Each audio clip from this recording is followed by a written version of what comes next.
need to rest in a relationship. All growth emanates from a place of rest.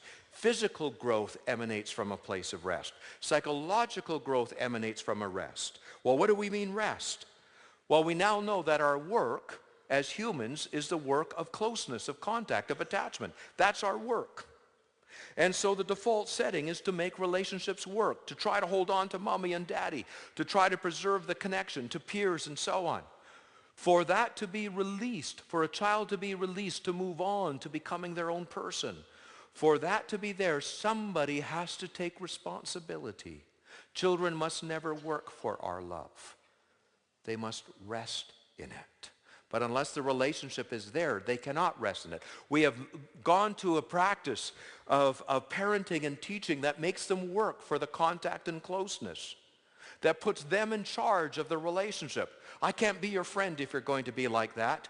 Off to your room. I withdraw the invitation to exist in my presence until you come into line. And we make them work at keeping us close. Well, we might get more compliance, but we get a deeply restless child. And we're giving rise to a whole generation of children who are restless to the core.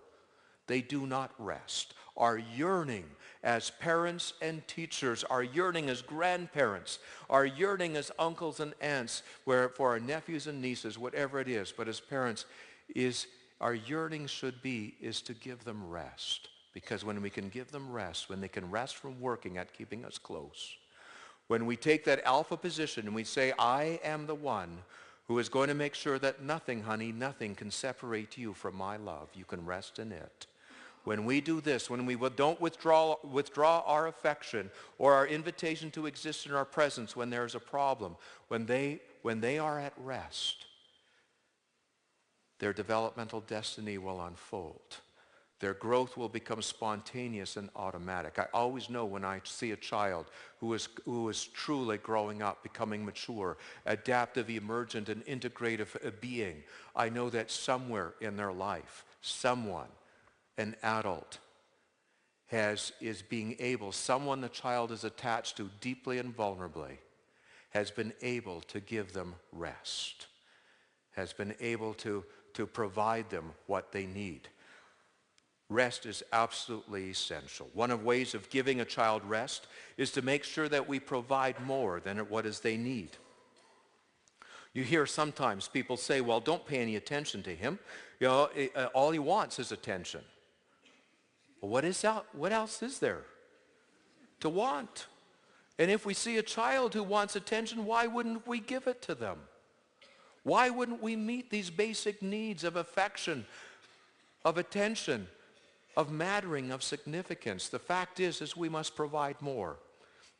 Those of you who have heard me speak or read in a book, I share this example of Tamara, my oldest now. I think she's 37. She's here. I won't ask her. She's 7 years of age. She was bright then. She still is. And we had this little interchange, this little I love you thing. She said to me, Daddy, I love you. Had that question mark in the back. It's meant to get an I love you too. It's like a little hook, fish, and you send it back with So I said, I love you too.